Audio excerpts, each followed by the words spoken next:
परम आदरणीय सत्संग जी, प्यार से कहना जी। इतना बड़ा प्यार, इतनी सत्संग संख्या में तो आवाज तो आई नहीं बिल्कुल ही। प्यार से कहना जी।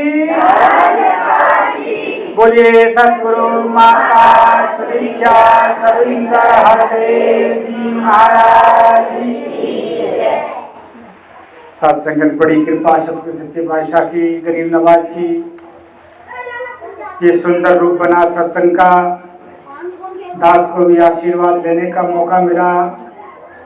आप जी के चरणों की धूल प्राप्त करने का सौभाग्य प्राप्त हुआ दास को। सारी की सारी कृपा सतगुरु माता जी की है। सत्संग में अपने विचारों में महात्मा गीतों के द्वारा, विचारों के द्वारा समझाने का प्रयास कर रहे थे, एक संदेश देने का प्रयास कर रहे थे सतगुरु का कि जीवन तो एक सफर है बंदे तेरा, कहाँ ठिकाना है, कह हरदेव कहाँ से आया, कहाँ पे तुझको जाना है। वाकई शास्त्र में इंसान जीवन तो जीता है, बहुत जीता है, कोई 100 वर्ष तक भी जीता है, लेकिन पता ही नहीं है मैं कहाँ से आया हूँ और मुझे कहाँ जाना है और किस लिए मैं संसार में आया था। सफर बताया है कि जीवन को युगों युगों से ये सिलसिला चला आ रहा है, जन्म मृत्यु जन्म मृत्यु। मानव योनि अंत की सीढ़ी फिसल गई तो वारी गई, कहे अवतार 84 वाली समझ कमाई सारी गई। सफर में चलता हुआ आ रहा सत्संग, लेकिन महात्मा चेता रहे हैं कि 84 लाख योनियों के बाद तुझे मौका मिला, ये सुंदर मनुष्य जन्म मिला है। अब शास्त्र सफर क्यों कहा गया है? सफर में आदमी को सामान ज्यादा लेना चाहिए, कम लेना चाहिए? कम लेना चाहिए ना, लेकिन यहाँ तो ज्यादा इकट्ठा करने के चक्कर में पड़ेगा, और आने दो, इधर से भी आने दो, उधर से भी आने दो, सामान इकट्ठा ही करे जा रहे हैं। जितना सामान इकट्ठा करोगे उतनी परेशानी होगी। और फिर शास्त्र के सफर में एक चीज और होती है, जब ट्रेन की यात्रा कर रहे हैं तो टिकट भी बहुत जरूरी है, और टिकट नहीं होगी तो ये लगा रहेगा टीटी कब आ जाए, पता नहीं पकड़ लेगा।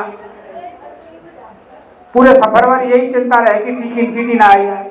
ये सफर में भी शासन जीवन का सफर है। धर्मराज रूपी टीटी जब पूछेगा भैया टिकट बताओ, मनुष्य जन्म मिला था, धरती पे गए थे, क्या करके आए, क्या लेकर के आए हो? टिकट लिया आपने सतगुरु से? कि नहीं लिया। फिर पछताना ही शेष रह जाता है, कुछ नहीं बचता है।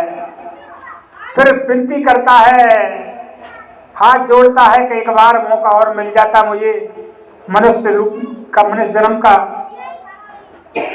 तो नहीं, अब नहीं मिल सकता है कि करता था सो क्यों रहा, अब कर क्यों पछताए, बोए पेड़ बबूल के तो आम कहाँ से खाए। कब तेरी करने का फल तुझे भोगना पड़ेगा। कई योनियों में कीड़ा मकोड़ा बनना पड़ेगा, कई जन्म तू बन के कीड़ा रेंग रेंग के चलता रहा। हालत क्या थी जरा तो सोचो, सांप और बिच्छू बनता रहा। ये योनियों में जाएगा तू, अब तुझे करने का फल भोगना पड़ेगा। तुझे मौका मिला था, बड़ा सुंदर जन्म मिला था, बड़े भाग्य मानुष तन पावा, सुर दुर्लभ सदग्रंथ गावे। सुर कहते देवताओं को भी दुर्लभ है ऐसा मनुष्य जन्म। तो क्या खासियत है इस मनुष्य जन्म में? इसकी तुलना तो करते हैं भैया, शेर जैसा सीना तो शेर श्रेष्ठ हो गया ना, कोयल जैसी बोली, हिरनी जैसी आंखें, जानवरों से तुलना की जाती है। फिर ऐसा क्या विशेषता है इस मनुष्य जन्म? किसी में मिला कर खाओ पियो और सो जाओ, मौज करो संसार में। तो सहसा बाबा जी कह रहे खाना पीना और सो जाना जीवन का आधार नहीं, और धिक्कार उसे जो सब कुछ होते याद करे निरंकार नहीं। धिक्कार कहा है कि सब कुछ होते परमात्मा को भूला बैठा है। मालिक हो चाहे कुल सृष्टि का, पर जाना हर नाम नहीं, और मालिक के बिन घोड़ा है वो जिसके कोई लगाम नहीं। घोड़ा बड़ा सुंदर है लेकिन लगाम नहीं है तो किसी काम का नहीं है वो। ऐसे ही वो इंसान, जब मनुष्य का शरीर तो है लेकिन कोई काम नहीं, वो जानवर के जैसा जीवन जी रहा है।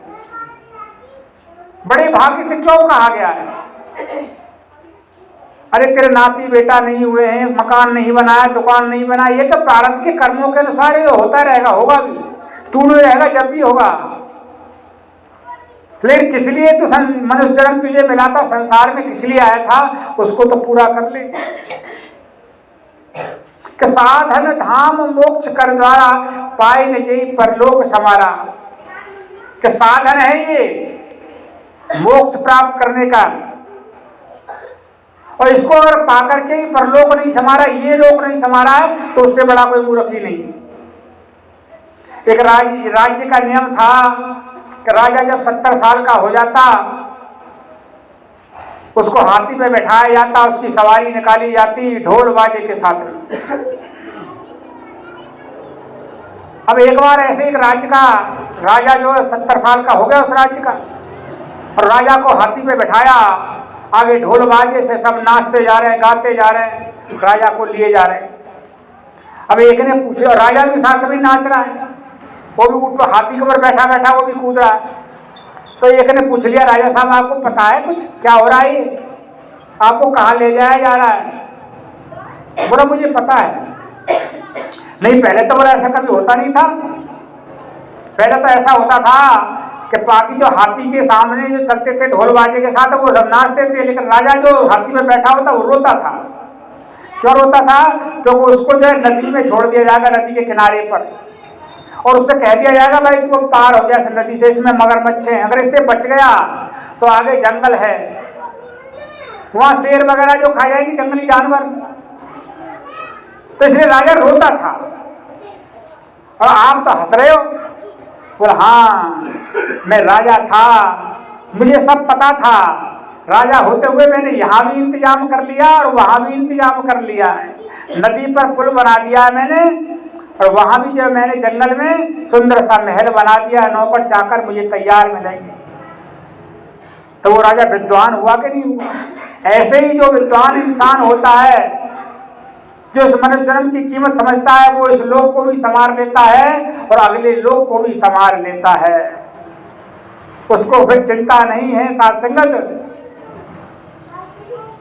जिसने इसको प्राप्त कर लिया, जान लिया, सफर बना लिया है, वह शुक्राना कर रहा है यहाँ खड़े होकर के, इसके पासा दीनदयाल मैं तो इस लायक भी नहीं था, गुण अवगुण मेरे कछुनो विचार और बख्श दियो क्षण माई।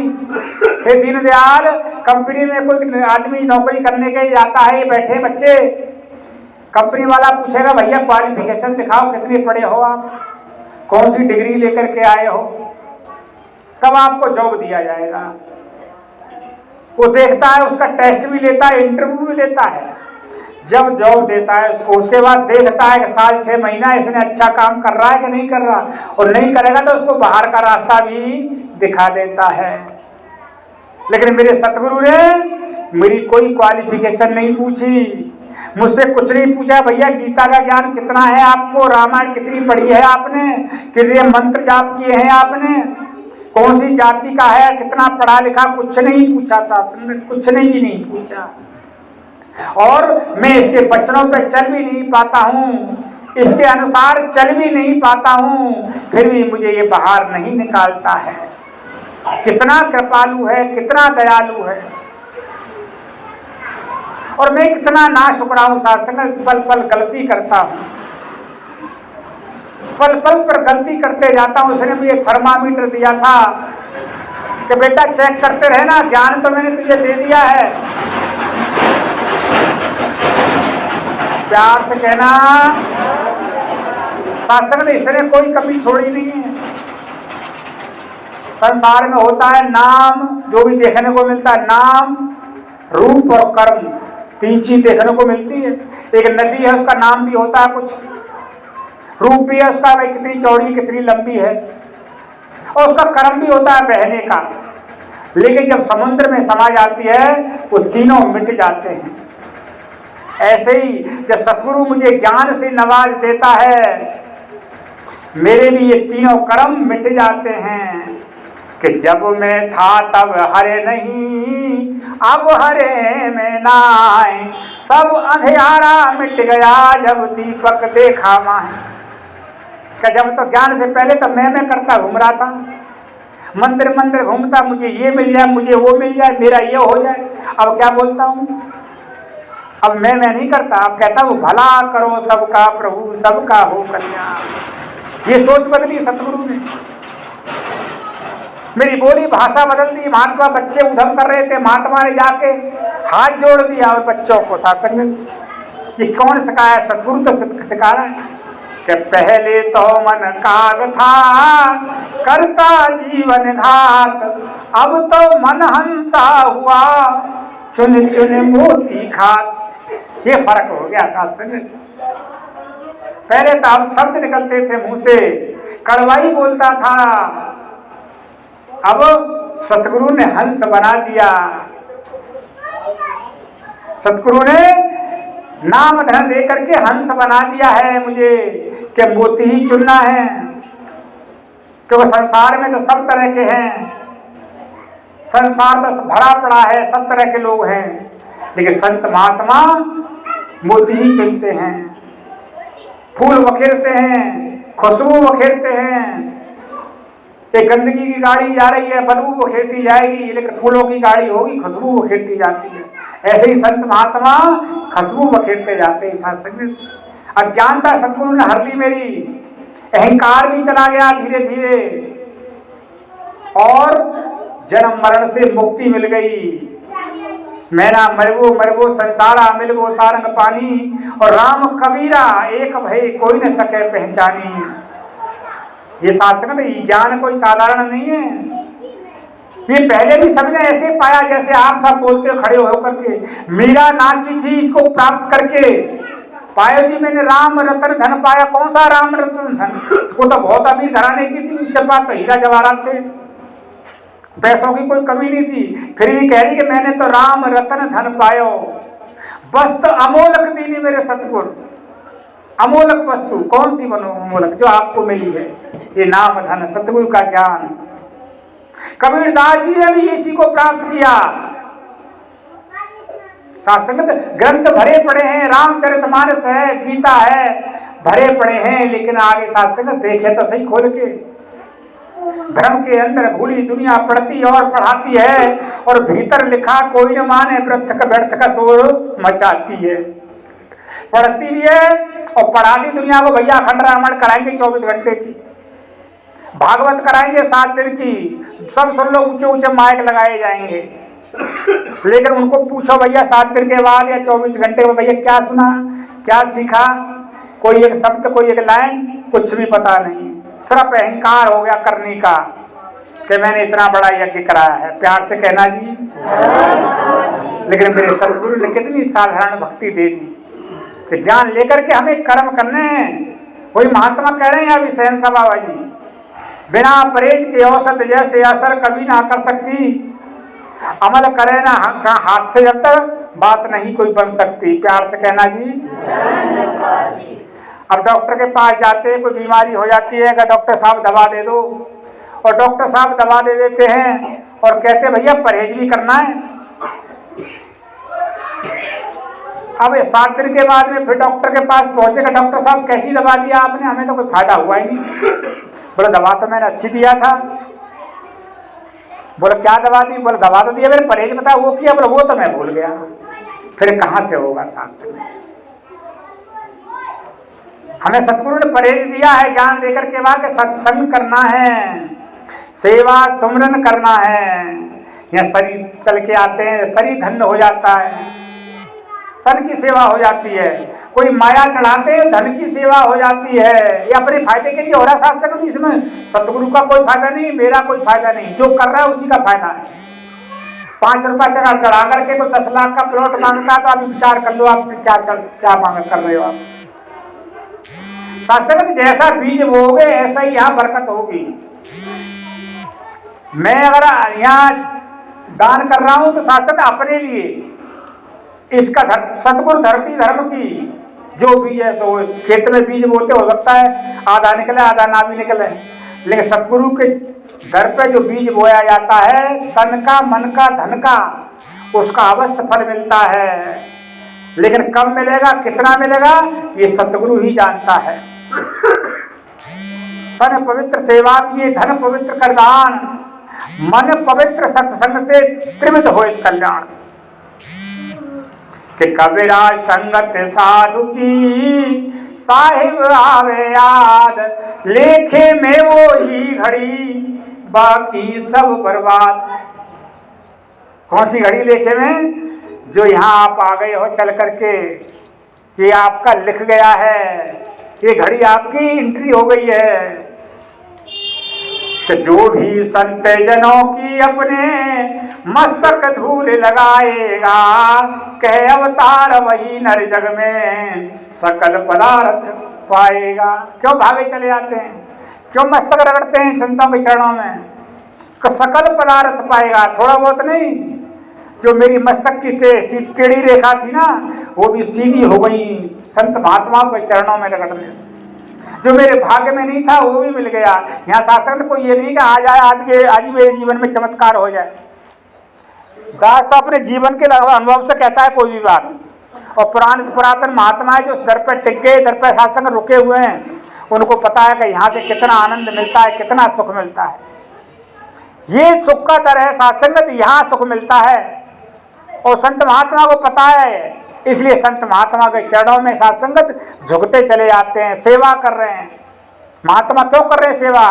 पंखा लेके हवा कर रहे हैं आगे पीछे, उनको पता है यहाँ से कोई खाली नहीं जाता है, यहाँ का फल मिलता अवश्य है, कई गुना मिलता, कई लाख गुना मिलता है। लेकिन उसका समय ये नहीं कि समय को निर्धारित हो, ये निरंकार ही जानता है। और कह रहे हैं हाथ से कोई जब तक काम, जो कितना भी पानी पानी कहो, पानी कहो, जब तक मैं गिलास में उठा के मुंह से नहीं लगाऊंगा जब तक प्यास बुझने वाली कहाँ है। इसलिए कह रहे हैं अमल करें ना हाथ से, जब तक काम नहीं कोई सर सकता। किसी ने कह दिया भैया ये समुद्र या हीरे मोती मिलते हैं, अब हाथ जोड़ के खड़ा हो जाऊं भाई सब हीरे मोती बाहर आ जाओ, कैसे आ जाएंगे? कि तिन खोजा तिन पाइया गहरे पानी बैठ, मैं बैरन डूबन डरी रही किनारे बैठ। जो डूबने से डर रहा, जो पानी में नहीं उतरेगा वो कहाँ से हीरे मोती मिल जाएंगे? जो डुबकी लगाएगा उसको तो हीरे मोती मिलेंगे। जो ज्ञान लेने के बाद सेवा सुमरन सत्संग करेगा, उसी के जीवन में तो आनंद आएगा, उसी के जीवन में सुख आएंगे।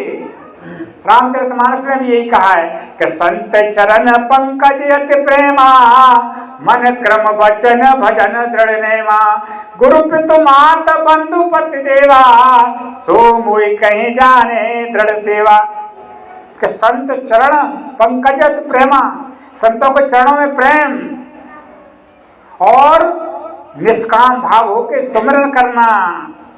और परिवार में जो कहे परमात्मा तूने मुझे बच्चे के रूप में, पति के रूप में, ससुर के रूप में, सास के रूप में तूने मुझे दिए हैं दीनदयाल सेवा करने के लिए, तेरा बड़ी कृपा है, मेरा प्रभु का रूप है ये सब, सबकी सेवा करके प्रभु का रूप देख करके ये यहाँ सिखाया जाता है शास्त्र, ये यहाँ बताया जाता है।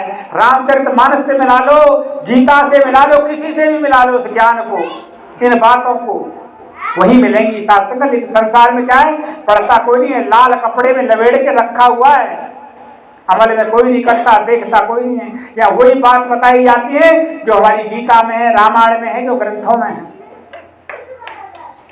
तो ये तो पहले से ही बताया, सेवा सुमरन सत्संग जो भी करेगा शास्त्र तो वो उसके जीवन में खुशियां आएंगी, सुख आएंगे। बहनें जब झाड़ू मारती हैं, सुमरन कर रही होती है, वो सेवा बन जाता है। वो खाना बनाएगी, सुमरन करते वो प्रसाद बन जाता है। ये है सत्संग की शक्ति, सेवा सुमरन सत्संग की। अगर सत्संग नहीं किया है तो फिर सुमरन भी भूल जाते हैं, और सुमरन नहीं किया तो सेवा का तो कोई भाव आता ही नहीं। इसलिए तो बहनें इतनी संख्या में यहाँ चली जाती हैं। मैं तो कह रहा हूँ महात्मा सत्संग में सतगुरु की इतनी कृपा है, इतनी कृपा इस गांव के ऊपर, कैसे महात्मा की बुद्धि में आया कि यहाँ सत्संग होनी चाहिए हर हफ्ता। ये बड़ी कृपा है, रहमत है। वाकई शासन दातार सच्चे पातशाह सबको सुख पर संपन्न करेगा। शासन में जिसके तन की तरफ से कोई दास कह रहा है, अपने सतगुरु चरणों में अरदास कर रहा है कि तन से कोई दुखी है दातार, सबके तन को स्वस्थ करे। धन से कोई परेशान है तो धन का भी की जरूरत है, कि सेवा किससे होगी, धन की भी धन से ही होती है। दातार धन से भी संपन्न करें। और मन कहीं इधर उधर विचलित है तो सच्चे पातशाह मन भी अपने चरणों में लगा, यही अरदास का मना। आगे क्या करेंगे अगली दोनों लाइनों में? पग धूली नहीं संत की मिलती, मन में नहीं सत्कार है अगर, ज्ञान कभी नहीं मन में टिकता, गुरु पर नहीं एतबार है। प्यार से कहना जी।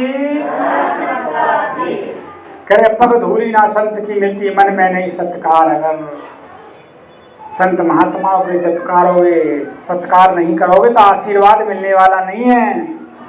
संत महात्मा दिल से आशीर्वाद देते हैं। ये रिश्तेदारी किसी मतलब की नहीं है। संसार में रिश्तेदारियां होती हैं घर परिवार की, खानदान की मतलब से होती हैं रिश्तेदारी।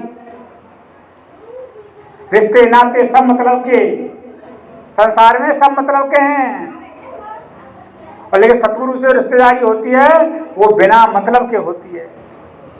यहाँ कोई लोभ लालच नहीं होता है। संत महात्मा दिल से आशीर्वाद देते हैं, फिर वो फलीभूत हो जाता है।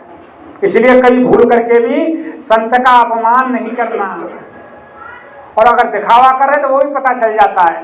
इसलिए महात्मा कह रहे हैं, खैर खून खांसी खुशी, बैर प्रीत मदपान, रही मन दावे ना दवे, जाने सकल जहान।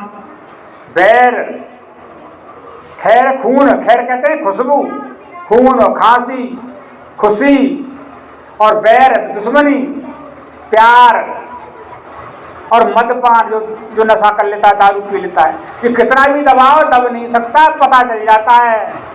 कितना भी एक्टिंग कर ले सामने वाला आदमी, लेकिन पता चल जाता है, दाबने से नहीं दबता है। कितना आप सम्मान कर रहे हो, कितना आप चाहते हो संत महात्मा को, वो पता चल जाता है आपकी बातों से, आपके व्यवहार से। तो सत्संग एक बार क्या हुआ, एक बार रीछ का तमाशा हो रहा था, और वहाँ एक शिष्य खड़ा हो जाता है। देखा ही रीछ का तमाशा हो रहा है, बड़ा खुश हो रहा है, रीछ बड़ा नाच रहा है, उछल उछल के। वहां से उसके गुरु निकलते हैं, तो कह रहा गुरु जी रुकना, थोड़ा रुकना। बोला क्या है? देखना रीछ कैसे नाच रहा है उछल उछल के। बोला अच्छा। वो थोड़ा सिद्ध पुरुष थे उसे गुरु, वो कहने लगे तू जानता है वो ये कौन था पहले? बोला कौन था? बड़ा खुश हो रहा है तो देख देख कर इसको, रीछ को। रीछ कौन था पता है पहले जन्म में? बोला कौन था? ये तेरा पिता था। वो बड़ा अचंभे में पड़ गया, बोले ऐसे कैसे हो सकता है मेरे पिताजी रीछ कैसे बन गए? वो तो सेवा करते थे, बड़े सत्संग भी करते थे। तो बोला हाँ करता था, लेकिन संत का अपमान कर दिया। जैसे हमारे संडे की संगत होती है, भोग पड़ता है दोपहर को, प्रसाद जब पड़ता है तो वहां एक संत लाइन तोड़ करके वो प्रसाद के लिए आगे आ गया, और जो प्रसाद बांट रहा था वो कह रहा भाई पीछे बढ़ाओ चुपचाप। वो खड़ा हो गया, दोबारा फिर आया, उसने कहा महापुरुषो, पूरे दास की गाय धूप में बंधी है, प्यासी बंधी है, चिल्ला रही है, वो दास को तुरंत जाना है, प्रसाद दे दो जल्दी से थोड़ा। तो उन्होंने एक बार बोल दिया पीछे खड़ा हो चुपचाप, पीछे खड़ा हो गया। बेचारे को फिर रहा नहीं गया, थोड़ी देर बाद फिर आ गया कि महापुरुषो बड़ी विनती है, एक प्रसाद है, थोड़ा सा प्रसाद दे दो, मैं तो निकलता हूँ, मेरा दिल चैन में नहीं है, भूखी प्यासी है, धूप में खड़ी है गाय। तो कह दिया क्यों रीछ की तरह चल रहा है? पीछे खड़ा एक बार बोल दिया तुझे रीछ की तरह चल रहा है, ऐसे बोल दिया था, संत का अपमान कर दिया। कितना भी सत्संग करने के बाद भी संत का अपमान कर दिया तो रीछ योनि में गया तेरा। इसलिए कभी भूल करके भी किसी संत का अपमान नहीं कर देना, सत्संग कभी नहीं करना। संत में संत शास्त्र सतगुरु कहते हैं मेरे सिर के ताज हैं, अब वो ताज को ठोकर मारेगा तो कैसे सुख पा सकता है? और आगे कह रहे हैं और ज्ञान ले लिया विश्वास नहीं है तो फिर भी बेकार है। कहते हैं तो शेरनी का दूध मिलता नहीं है, और मिल भी जाए तो सोने का पात्र चाहिए उसको रखने के लिए, संभालने के लिए। ज्ञान को संभालने के लिए भी सत्संग में ये हृदय चाहिए विश्वास वाला। अगर विश्वास नहीं है तो फिर ये टिकने वाला नहीं है। कितने भी संत महात्मा हुए, पीर पैगंबर हुए, विश्वास के पीछे। तो कबीरदास जी इतने गरीब थे, बेटी की शादी है और बारात आने वाली है, लेकिन पल्ले कुछ है ही, क्या होगा? हे मालिक तू ही जाने। अब विनती कर रहे हैं, सुमरन कर रहे हैं, शर्म की वजह से जो है चले गए, थोड़ा बाहर चले गए, गांव के बाहर सुमरन कर रहे हैं, आंखों से आंसू बह रहे हैं, सुमरन करे जा रहे हैं। अंधेरा हो गया। अब दुनिया गांव वाले बोले चलो कबीर के वहां देखते हैं, आनंद लेंगे, थोड़ा मजा लेंगे, हंसी मजाक करेंगे, देखें उसके पास कुछ है तो है नहीं खिलाने के लिए, बारात आने वाली है, चलो तमाशा देखेंगे। वहां पहुंच रहे हैं, वहां कबीर का सारा काम कर दिया प्रभु परमात्मा ने। और वाह कबीर जी कहते कहते निकल के जा रहे हैं, वाह कबीर जी, वाह कबीर, धन कबीर जी। और कबीरदास जी ने सुना, ध्यान आया कि कबीर जी किसको कह रहे हैं, धन कबीर जी। देखा तो सब जो सोने की थाली और लोटा ले लेके जा रहे हैं, खाना जिसमें खाया बोले भाई ले जा साथ। अब पत्नी के पास पहुंचते हैं वो कबीरदास जी, तो पत्नी क्या कहती हैं, तुम सुबह से तुम्हें ध्यान नहीं, तुमने खाना भी नहीं खाया, सारा काम कर रहे हो आपको होश भी नहीं है। तो बोला जी मैं पागल है तू, मैंने कहाँ कुछ किया है। बोला अभी किसने खिलाया, बारात को खाना खिलाया, गांव को खाना खिला दिया, और सोने की थाली चांद कहाँ से ले आए।